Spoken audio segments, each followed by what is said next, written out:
Hey, Mums. Tell me what you know about the Bryants. Where did Gordon Bryant's family come from? Their name was Taylor, and I'm not sure, of course they came from England, but how long they had been in this country, I really don't know. I think they had lived down in where Uncle Herbert had that tree farm later, somewhere down in Virginia, but I'm not exactly sure where. They weren't in a hurry to say either. By the time I heard about them, and mostly this was from a friend of Aunt Katie's who was a cousin of theirs. Her name was Landon Thorne, and she lived in Alexandria for a while in the other half of Hattie's house. So she and her father was, I think, a first cousin. No, he couldn't have been a first cousin. But anyway, it was a second cousin or something. And he remembered them as being the side of the family that nobody was anxious to get close to. The father, Gordon Bryant's father, used to hang around the Washington Monument and volunteer to show people, give people a guided tour of Alexandria. And this was not exactly, thought of as a high-class calling. So they were considered a peculiar family and sort of poor, and I wouldn't say poor white because they weren't. They were well connected, but nothing like the Bryants. And so I think that Geraldine Taylor, your grandmother, met Arthur Bryant when they both were singing in the choir as young man and woman. I don't know how old they were, but they were in their 20s, I would assume. He was older than she. And he had, I think, had already started to make good money. So he was considered quite a good match. Now the Taylors, what they used to say, it took 7 tailors to make a man. 9 tailors to make a man, man, yes. They had 9 girls? I think there were 8, and then there was a boy. I thought it was 7. But it really wasn't that. It's just that they said that. But really, there were a lot more girls than, I think there were 2 boys, because I remember one of them, I can't remember their names. I've been teasing my mind with it all this morning while I, thought of a lot of other things too. But there were 2 of them that were around when we were there. One of them was tall and thin and I think was named Herbert. And another one was quite jolly, but became ill, and we went to the hospital, and you danced out in the snow and climbed a cherry tree and waved at him, and he liked that very much. He was a nice man, and I think that Uncle Herbert liked him too and put him in charge of the tree farm down in Virginia. But they came up, so there were 2 boys at least, and I never knew any of the females except those 2. I mean, any of the family except those 2, and Hattie and your grandmother. Now, you told me that Hattie moved in very interesting circles. I didn't realize She this. did, yes. She married an admiral, or married a man who became an admiral, and rather a distinguished admiral, and they were sent to Turkey, to Istanbul, I guess. It's a harbor, isn't it? Yes. And his name was Pickens, Andrew Pickens, and he had a very distinguished career. And they stayed in Istanbul for quite a while. And it was there, I believe, that she met John Ford, the director, who was enchanted by her because she was a very vivacious woman and quite pretty. And I think she had too, just like my Aunt Nellie, had lost her only child at the age of 4, probably from the same awful epidemic. At any rate, she was quite at liberty, you might say, and the admiral was off. And whether they had an affair or not, I do not know, but he was extremely fond of her, and always was. I don't know whether he left any message for her in his will or anything like that, but I know that he came to see her frequently whenever he was in the area. Then, Big Arthur, as your grandfather was called, had at least two sisters, only one that I met. And she was called Sadie, which was short for Sarah. And she married a man who became the headmaster at Episcopal High School. And you met the son. You went and looked him up. Hoxton. Yeah. And his name was Archibald Hoxton. And he was a very distinguished and much beloved headmaster of the school. Who was the beautiful Mary Earle, do you know? Well, nobody's quite sure who she was. I'm certainly not sure. And by the way, one of your great sources would be Penny. Because she was older and she was there a lot and must have heard her mother talk about these people. So if anybody would know who the beautiful Mary Earle was, it would be Penny. Tell me about the plantation in Mississippi and the baby in the bathtub. I can never remember the yes, story. the Bryants, this would have been the Taylors, I think, were down in Mississippi at this. I'm not Didn't sure you tell me they came from the Caribbean, they bought land sight unseen, and they arrived just in time for the Civil War? I believe you're right now that I think about it. And they then somehow got to, I'm not sure that it was Mississippi, but it must have been. Anyway, when the redcoats, or then when the Northerners came down there, they were given warning that that the place was going to be invaded and that the house would probably be burned up. And they the baby was being bathed. So they just poured the water out and took the baby in the tub because they just didn't have time for to get the clothing or dress it. And they fled and got on a boat and I guess came up to Alexandria and were, of course, propertyless and penniless and didn't know people. And so that they were starting with a great deal of, but they were always an attractive family. Everybody told me that. Even though the girls were not exactly considered catches because they had no dowry. And, after the war, everybody was very poor up there. I'm not quite sure, you say it was Ghani's side and it may have been, but that plantation was landlocked and didn't have a lot of value, but they only got rid of it about 20, 25 years ago. They had the land for the longest time. Longer than that. But I know that there wasn't any money in tree farming, and it really wasn't very good. Is that where the tree farm was in Mississippi? Yeah, I think so. Now, Bunny might know more about that, and I think I would ask him sometime. Yeah. But Penny might know a lot more than I know, because they would just stop for a minute and tell an anecdote, and thinking that everybody knew it, they wouldn't enlarge on it very much. Now, how did my grandfather Bryant get started in his business? Well, it was a wonderful story for an American success story. After the Civil War, he was a young man, and he was responsible for his father, who had badly wounded in the war, and died with mini balls in him. But not of them. No.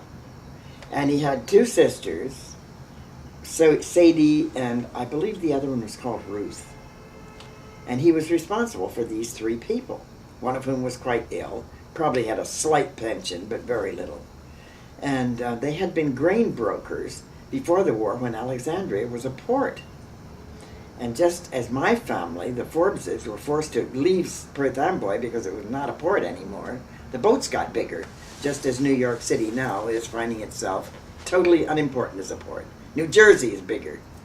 Certainly LA is bigger. So your grandfather began to hang around the port a lot because they had warehouses there. And later the warehouses became where Uncle Herbert worked. But he saw all these oyster shells lying around and he thought idly, I think that this is good fertilizer for farmers.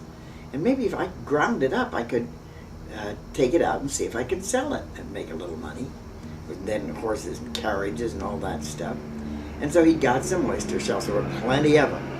And he ground them up and he took them out to the farmers in the country. And they loved them. And so the next batch he brought even more and he sold all of those. And pretty soon he was doing a land office business. And then he began to think, some of the farmers said, you know, we think this is great, but we haven't got any money.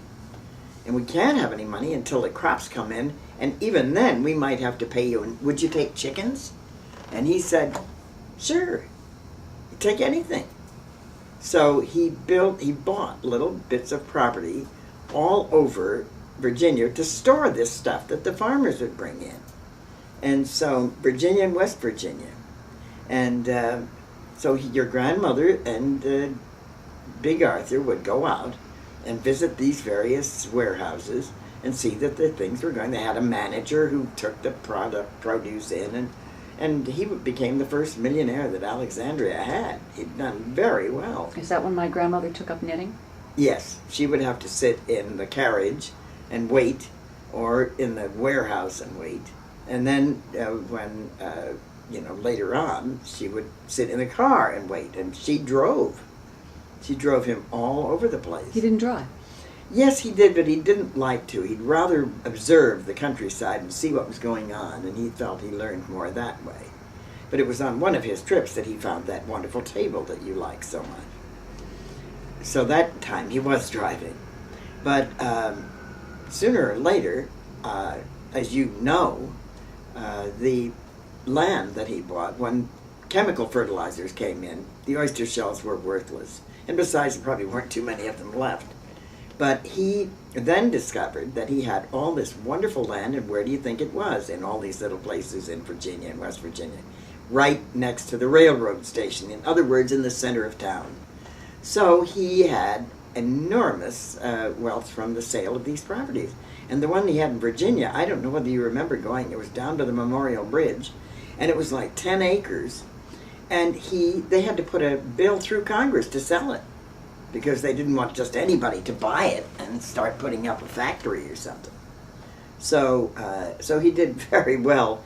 But it's the kind of thing that as the country changed and the products changed, so did the business change.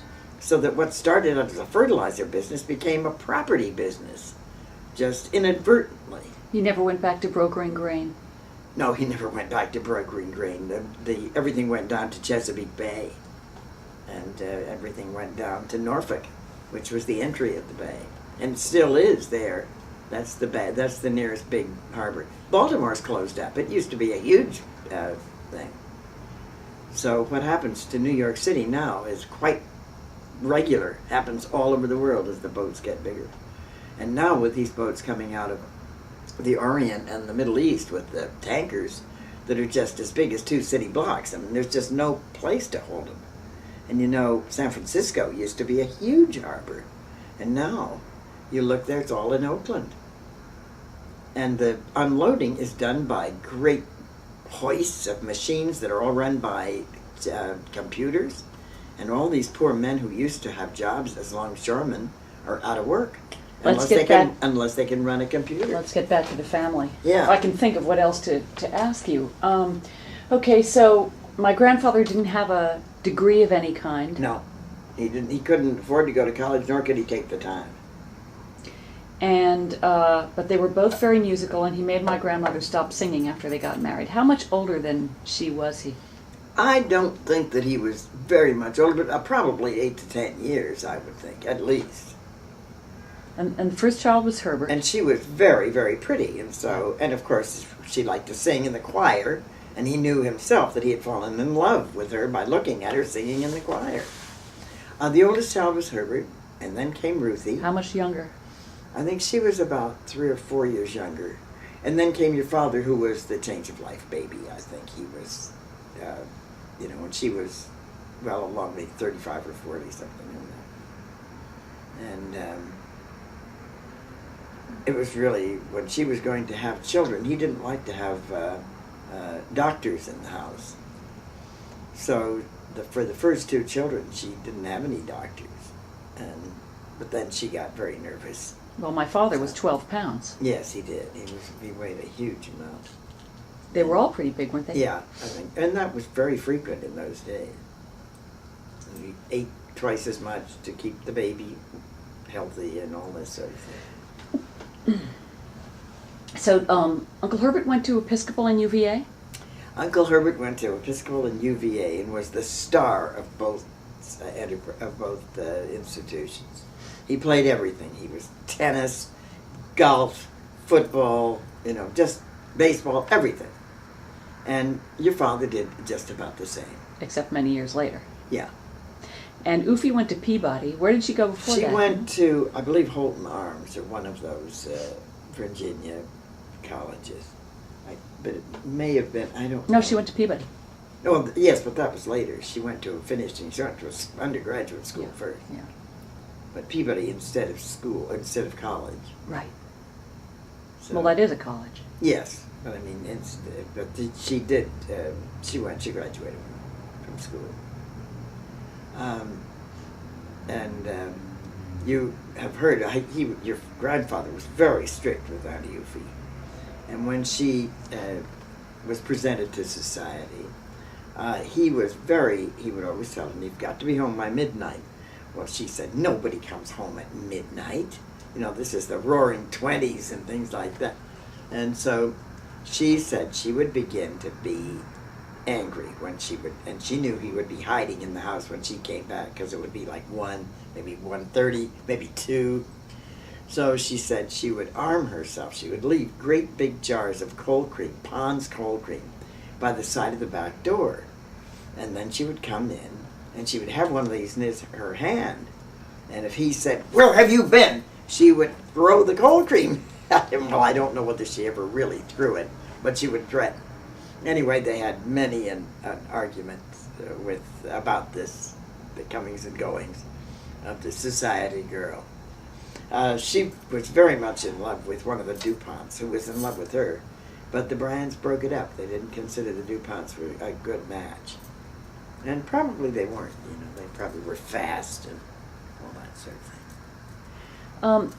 I know you probably can't give me a timeline on it, but tell me what you remember about my father's career in the war. By the time you met him, the war was over. Yes, it certainly was. But I did know that he was, I think, the 5th or 6th PT boat officer graduated in the country. He had gone to Cadillac. The school was in Michigan, in Detroit, and it was run by Cadillac because the engines for the PT boats were great big Cadillac engines. They weren't car engines exactly, but they were made by Cadillac. And your father said they had to be geared down. You couldn't just pull them down to slow them down. You had to pull first, second, otherwise the things would just break up. So they took a lot of skill to be manipulated. And what they were sort of like the living bombs that the Muslims used for the cold. They were launching torpedoes. They would launch the torpedoes and then hightail it. They didn't intend to ram it and die the way the people in the cold, those boats, they were going to die. But the people in the PT boats were not. So I think he was 17 when he went into, Pearl Harbor scared a lot of people. And they would allow him in at 17? Oh, yeah. Mm-hmm. If he could pass the exam. And he was made an officer, and he was made a commander of a PT boat. And he was a very brave man, exceedingly brave. And then, let me see, first he went to Midway. That was his first big battle? No, that wasn't his first big battle, but I don't think there was a battle there. But then they brought him back to Hawaii. Well, first of all, he was on Waikiki Beach on a surfboard when Pearl Harbor was formed. So he had joined before Pearl Harbor. Yes, oh, definitely. But they saw it coming. I told you that when at Pearl Harbor, I was visiting at a house party, and all the men there they were in civilian clothes, but they had already volunteered to be in the Marine Corps. And that was the way your father was, except that they called them up for duty because they knew that there was trouble. And so he was already stationed in Hawaii, and the boat was going to go to... But his ship wasn't there. He was... His boat was. But it was not a PT boat couldn't Oh, go very far. Okay, he with was attached to a PT boat, but not a destroyer or a No, big. the PT boat was up on a freighter, and it was going to be taken to Midway, which is where they were going. And so there were all the boats were up that Sunday. But your father decided that he would go off and do a little surfboarding because it was Sunday and it was the last time he was going to do it, and he really loved it. And he was very good at it. He tried to do it at Bay Head, but it gets its short, choppy surf. It wasn't very... And the surfboards then were enormous. Yeah, they were. 12 feet long. Yeah. And so he was at Waikiki on a surfboard when he saw all these little puffs of smoke up in the sky. And so he thought, that's funny. I mean, you know, there's no action being proposed for today. So he pulled into shore and ran out to the highway, which was very close to Waikiki Beach, and stopped a cab driver and said, what's going on up at the harbor?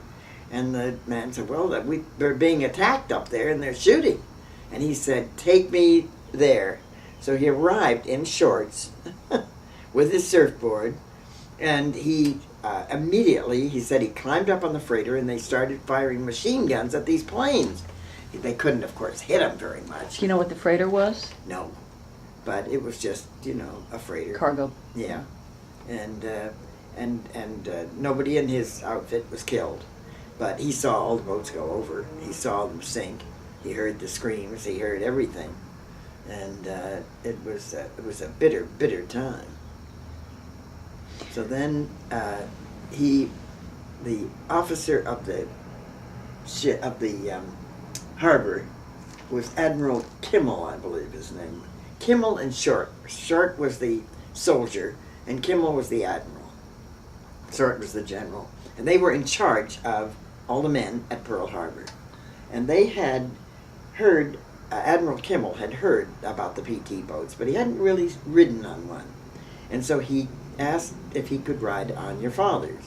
And your father said, certainly. And he got it all polished up, and he was in his dress whites and everybody.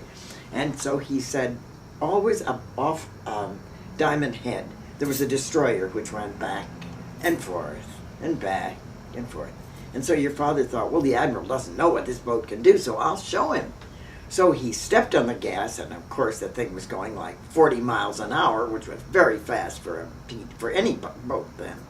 And the admiral said, oh, my God, stop! Stop! Halt! Halt! You'll run us aground! And so your father said, you want me to stop? Yes, he said, I do. Because he was afraid he was going to hit the destroyer and all this stuff. So your father turned the boat around, and he said he was so nervous by this time and so upset himself that he said he hit the dock too hard and damaged the boat a little. But he said that after Pearl Harbor, he was at the big hotel there, and I forget what it was. Anyway, anybody would know but me because I'd never been to Hawaii. But he said that he was there and he saw Admiral Kimmel and Admiral Short, and of course they had been stripped of everything because they had let this happen. I mean, and apparently there was, so you've read the Roosevelt book, there was some intimation that there was going to be trouble and that people should be prepared, and they weren't. So, and they lost a lot of men because of it. So he said they were very, very chastened when he saw That was the end of their careers, I imagine. Of course, yeah. They were jokes. So where did he go after that? Did he go straight to Midway? No, he was transferred to the Mediterranean because the first invasion of Europe took place in North Africa. And he was there, and it was there that he said he saw this sheik in his full Jalaba. Yeah, jalaba in his turban, and he walked up and he folded his arms and he looked at the water and he walked a little bit. He stood and he looked at the water, and then he turned proudly and walked away and left a steaming pile of poop in the cold morning air. But your father was very amused by that. But then he went, and he was in several battles in North Africa. And then he went to liberate Capri and Naples. Now, when was it that he was told to go out and get some men That was killed? when he was in there. And I'm not sure if it was Capri or Naples, probably Naples. And what kind of boat was he on at that point? PT. But I mean, in terms of living arrangements, Oh, well, freighter? most of they would be on land. They would sleep on the boat, and they would eat on the boat. But it was a very small crew, Right. and it's possible that they had land. That they went up to an officers' club or something. I don't know. But they were pretty much land-based. Yeah, right then they weren't. They had been in active duty where they For some were. reason, I thought he was based in the water. Well, yes, but they couldn't stay out very long. Right, because it was a PT boat. And yeah, it was a very light craft, and it could get beaten to death by high surf. And they would load these things on them, and these torpedoes, and then they'd point the boat, you might say, at their target, and fire, and then hightail it. But at any rate, you're the commanding officer who had a squadron of PT boats, which would probably be 12. And he called Arthur in and he said, "You got to start losing some men. They're just not going to know that we're worth anything out here." And your father said, "You mean you want me to go out and get American sailors killed?" And he said, "Yeah." Well, your father didn't say anything, but that night he gave every man shore leave, and he took the boat. And he piloted it all by himself across the whole North Atlantic to whatever the harbor was over there, and I forgot. The North Atlantic? I mean the Mediterranean. Uh-huh. And he went to the Admiral's headquarters, and the Admiral's aide was Douglas Fairbanks Jr. And so he came out and he said, "Bryant, you're going to be up for mutiny. You've taken a boat without any permission. You have defied your superior officer's orders." But he said, "I'm going to say what I will say to the Admiral, and then you can talk to him." And he said, "We'll just hope." So, but your father said that the Bureau of Ordnance, or BUPERS, I guess, Bureau of Personnel, was always going through these lists of officers that had been recalled from inactive duty to active duty, even if they were a little old, because they were desperate for officers. And this guy had been to Annapolis, but he'd been surveyed out for being some kind of neurotic nut. And somebody found his record and said, "God, what is this guy doing there? Get him out of there." So the Admiral had already received a little bit of warning when your father walked in. So he was saved by the gong. But so he went through a little bit more of the liberation of Italy. And then he asked to be transferred back to the Pacific. And he took some leave and he asked for other duty, and he was granted duty on a destroyer. And he loved that. He finally got to be executive officer, which is the highest you could be except be captain of a destroyer during the war. And it was there that he was really displayed his bravery. Well, now, tell the story of how he became commander. Because they told Well, because he was was- not a college graduate. That was after the war. Yes, Oh, that you was see, a after the lot of these people volunteered when they were about 17. I think 16 was the youngest you could volunteer. But so he had not finished college. He had 1 year to go. Actually, I think he dropped out to get married, and so he never had more than 2 years of college. And it finally backed up on him. He couldn't.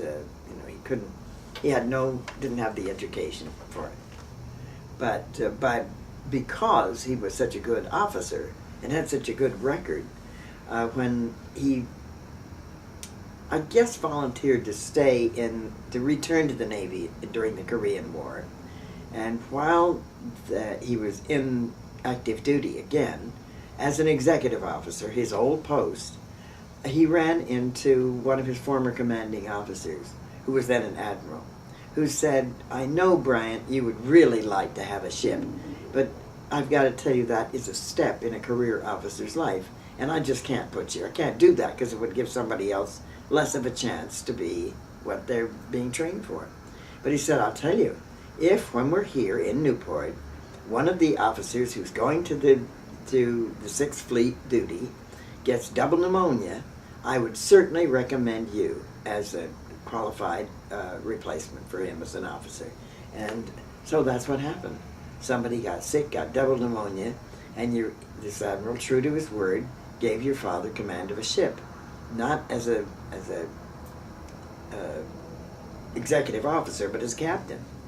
And your father won the Navy E, which is the most highest award a commanding officer of a ship can get. It's E for excellence. And he just loved it. He just adored it. Now tell me about his career in the Pacific when he got transferred back in World War II to the Pacific. He was in... You told me he was in 17 major battles, Guadalcanal, Midway, all of them. Absolutely, everyone. And once the ship was hit, and they thought it was going to sink, and a lot of people jumped overboard, and so did your father, to save them, because there were sharks appearing in the water.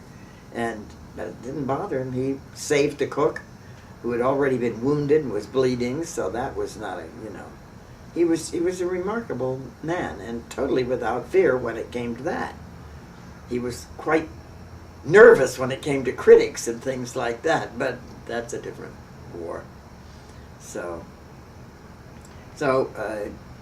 he stayed there as an executive, as a captain, and then his rank was changed. He didn't retire as a captain. He retired, I think, as a lieutenant commander. But this is after Korea. Yeah. I'm talking about the Pacific. Do you remember anything more about that? No, not really, but I believe you have some of the clippings. I have an obit, but it's not too detailed. But I imagine that, I don't know, maybe Ruthie would have left a scrapbook or something.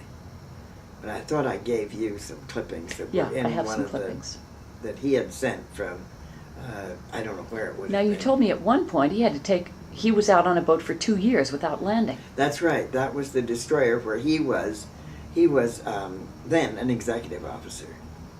And as executive officer, there was a mutiny on the ship. And that they had not been to a major port for something like 18 months. And what they would do would be, they would give the boys a ration of beer, and they would row them around the boat while they drank it. But there were no girls, there were no shops, there was no dancing, there was nothing. And these people got more and more morose and lost more and more of their spirit. And so one night they came up to your father when he was on the bridge, and they said, "We want to talk to you down in the wardroom." And they put a flashlight in his eyes so he couldn't see who they were, and they took him down to the wardroom, and there were all the ship's men. And they said, "We're going to mutiny." And he said, "You can't do that." He said, "You'll just be in terrible trouble, in terrible trouble." And so then he began to reason with them, and they told him what was wrong, and so on. And it got so bad, they said, "We want ice cream with every meal." It was just childish, but they were very angry. So he placated them as much as he could. And it was a gallant effort, and it succeeded. He was very popular with the men, and he made every concession that he possibly could, but he couldn't make the concession to bring the ship back to port. So they did make a lot of, that was when they started giving them beer and rowing them around it, and doing all the things that they could. But the ship would get hit in a battle, and the boys would be so pleased because they thought, now we could go home for a little while, or at least to a port. But they didn't. They would send a repair ship out and repair it. And so they never did. They had a miserable time. And he wrote a book about it.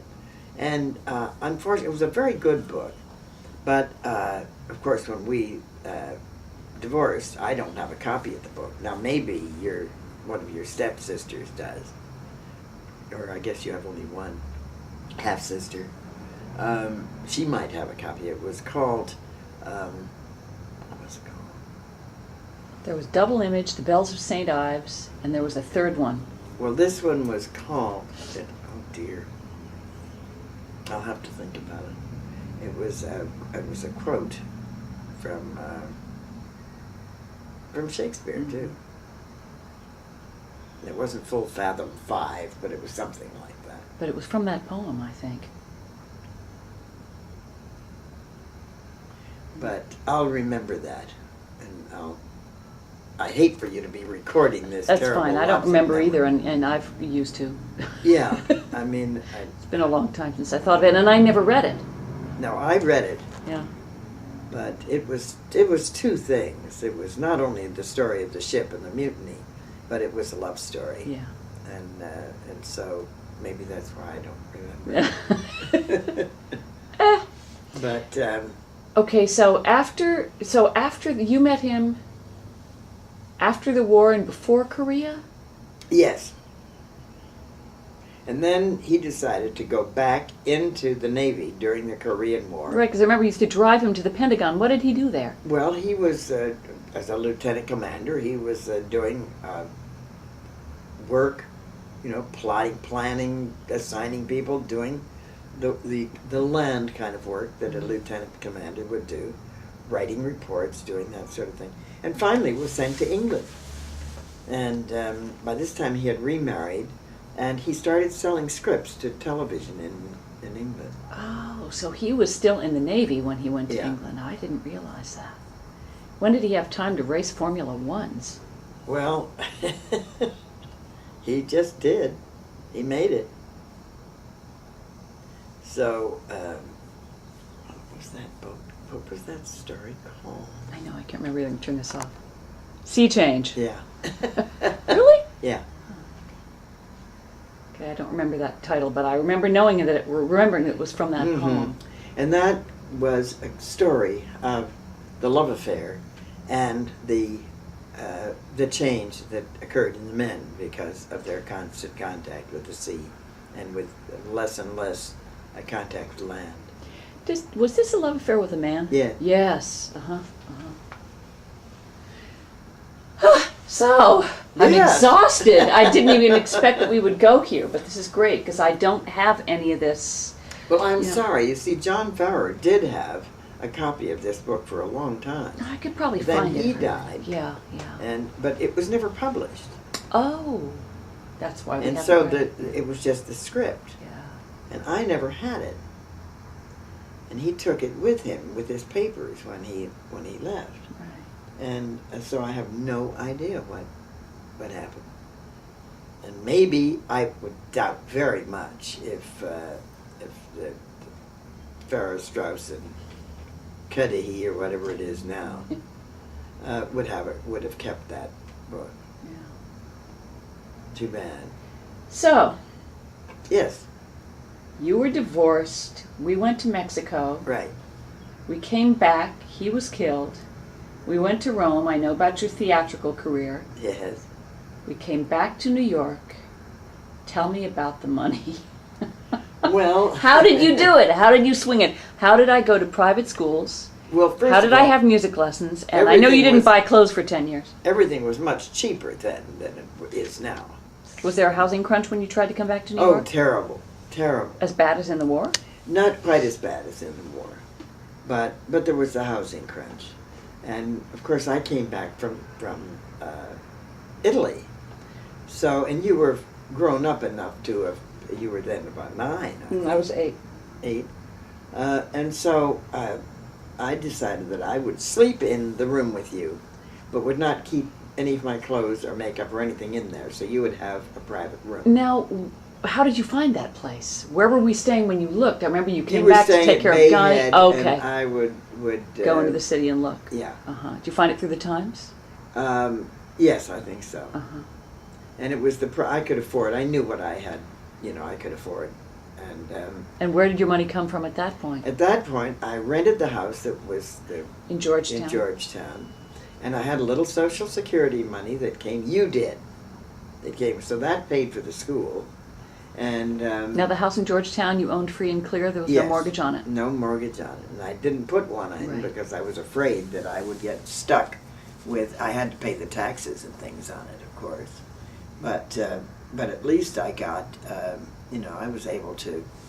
And then I just worked at everything I possibly could. I wasn't sales clerk, but I got jobs with Bergdorf's as a Christmas angel. I did industrial shows, which were really sort of like musicals that for products and stuff. I did some low-class modeling, like the kind of stuff that you see in the newspaper. I never did underwear, but, you know, I'd see dresses and, you know, cheap stuff like that. And just everything. And then every summer I worked in the theater. And I went off to Bayhead. And you went off to Bayhead. And then finally... And you would oh, that's right. Then we weren't at West and E60. I'd sublet the apartment, too. On E63? Oh, yes. I didn't know that. Yes. Huh. Where did you find tenants? Put an ad in the paper. And I always had them. And you never had a problem tenant? No. Until you rented to a personal friend? Yeah. So, and I think we lived in that apartment for 3 years. Mm-hmm. And then they raised the rent. And that was when I decided I just couldn't afford that side of town. So I started looking the west side, and I couldn't find anything. I couldn't find anything that I could afford.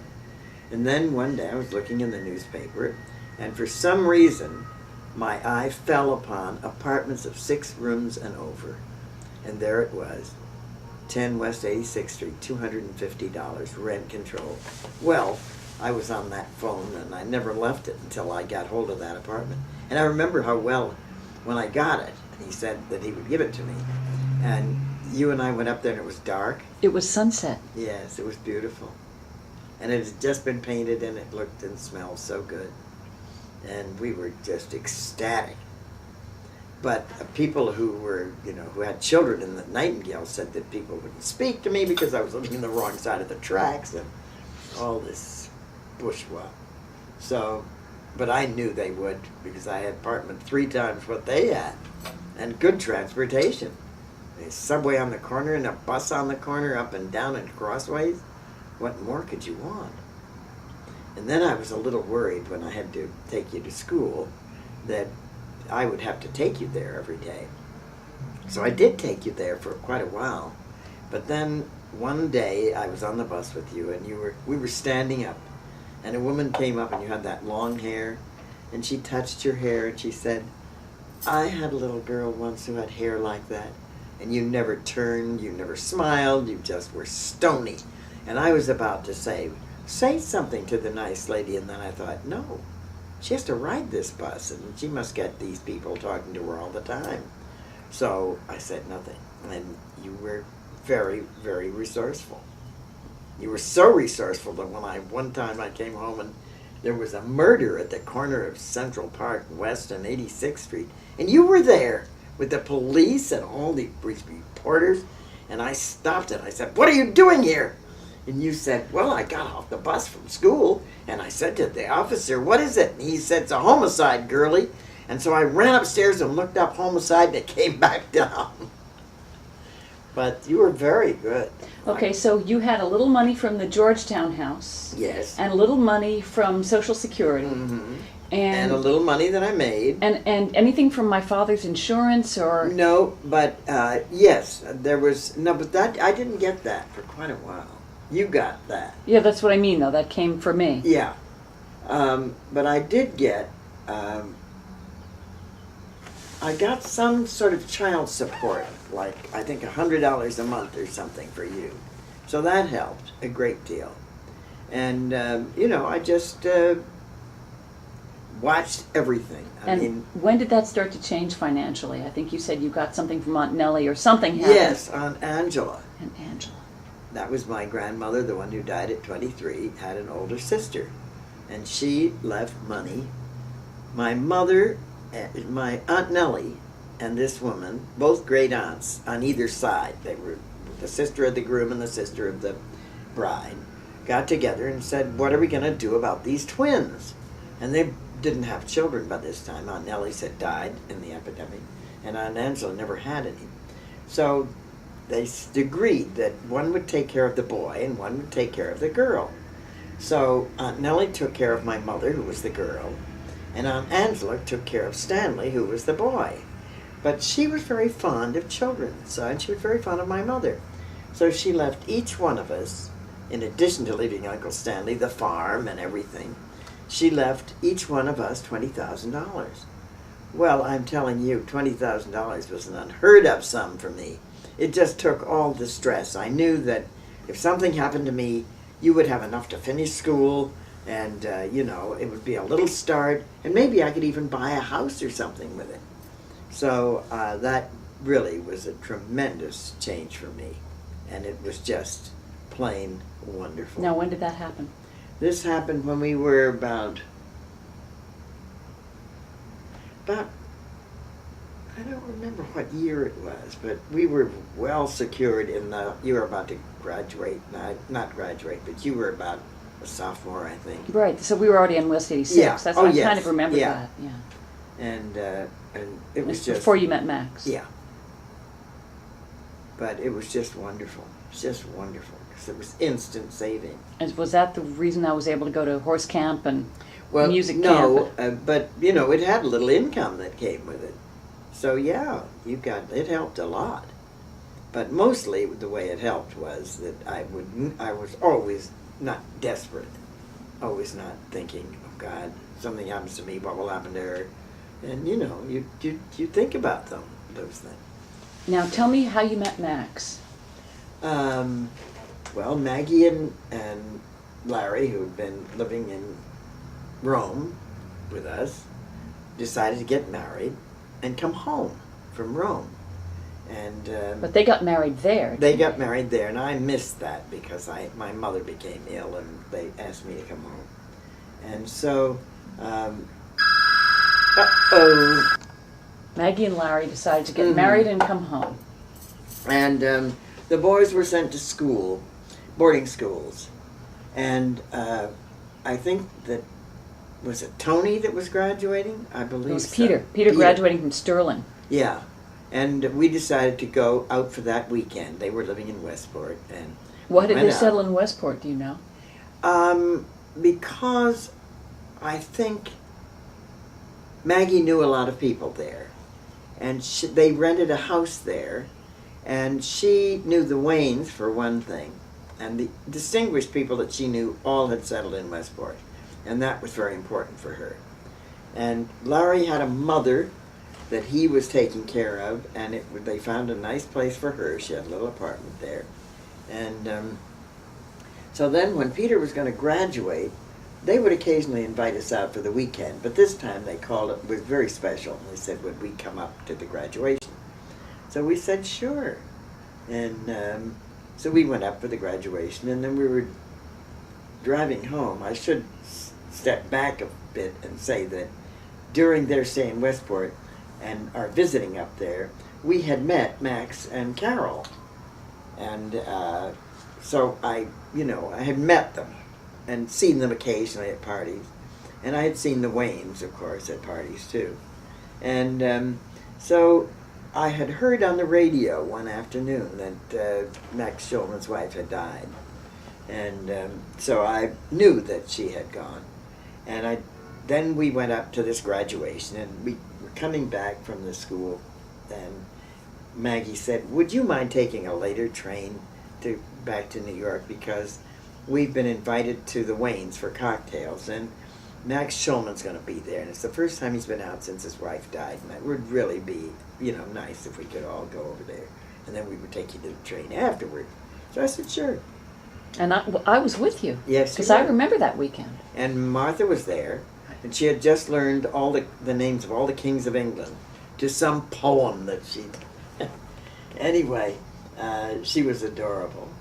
And Max and I got to talking, and he said that he would like to give me a ring. And I said, well, I would like that too, but I'm about to take off for summer stock, and I won't be back until, I think it was like the 6th of September or something. But I gave him my number, and I went off to summer stock. And when I came back on the 6th of September, I had my key in the lock, and the phone was ringing, and it was Max. And so we started going out, and that was, the rest is history, you might say. So it was very nice. We got together, and we liked each other immediately. And we saw a lot of each other that winter. And then by the spring, was it that spring? No, I think it was. It was the following spring, because he lived for a year in New York with you. Yeah. No, we were married then. I can't remember whether it was I think it was not that spring. It was later on in the summer. But so nice. We were married in the garden at the Wayne. Very nice, very nice. And Jim Bowling was the Yes, yeah. Justice of the Peace. Yeah. Vice President of Philip Morris and a Justice of the Peace. Nice man. Even if he did peddle cigarette. He died of cancer, but I don't think it was cigarette related. Well, it probably was. Now we think it. We know a lot more than we did then. We just thought it gave you lung cancer, and he didn't die of that. But I can't remember what cancer he died of, but I'm sure it was related to